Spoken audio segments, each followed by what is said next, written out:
Kodusaatel oli võimalus minna vaatama, kuidas käib katuse ja vahelae soojustamine Isoveri puistevillaga. 4 tundi ja tehtud.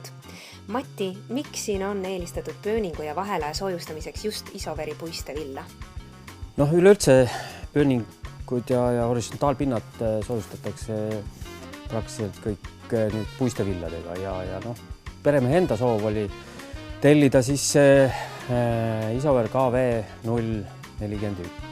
Ta hea lihtne paigaldada ja lõpptulemus siis tuleb nagu selle võrra ka korralik. Tal on soojapidavus KV041 ja siis 0,41 ja samas on tal see tulepüsivusklass A1. Et see näitab ka, et paremat tulepüsivusklassi nagu ei ole, olemas, et teda saab ka väga kriitilistesse kohtadesse paigaldada. Samas on tal see heliisolatsiooni omadus ka selline, mis siis nagu öelda hoiab ära ka suuremad mürad, mis seal katuse peal võivad toimuda seal.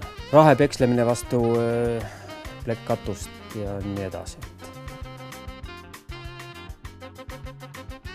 Kui ma otsustan oma uues majas kasutada puistevilla või avastan, et vanal majal läheb liig palju soojust pööningu kaudu välja, siis millest teie kohale tellimisega alustada?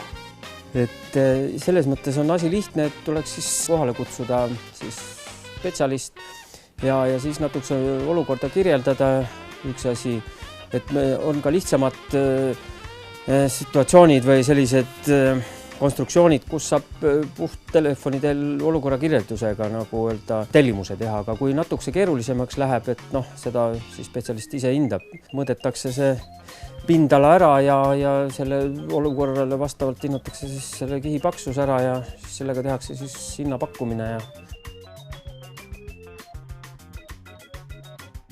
Meie paigaldamegi siis Isover klaasvilla puistevillasid ja meie oleme siis nagu üks nendest volitatud paigaldajatest. Kui on mingis ehitusjärgus objekt, et siis sel juhul anname ka nõu, kuidas siis edasi ehitada ja et see asi siis oleks võimalikult efektiivne.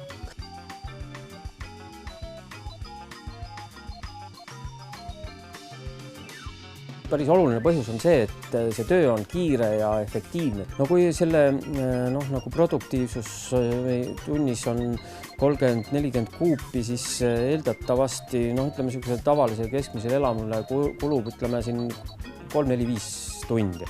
Seal see asja idee ongi, et puistevilla õnnestub ka nagu sellisesse keerulisse kohta lasta näiteks kas või kaldkatuse või kuskil mingi vahelae põranda nurkadesse. Pannakse alt plaat ära ja ülevalt plaat ära ja siis voolik lükatakse sinna vahele ja lastakse see vahemik täis.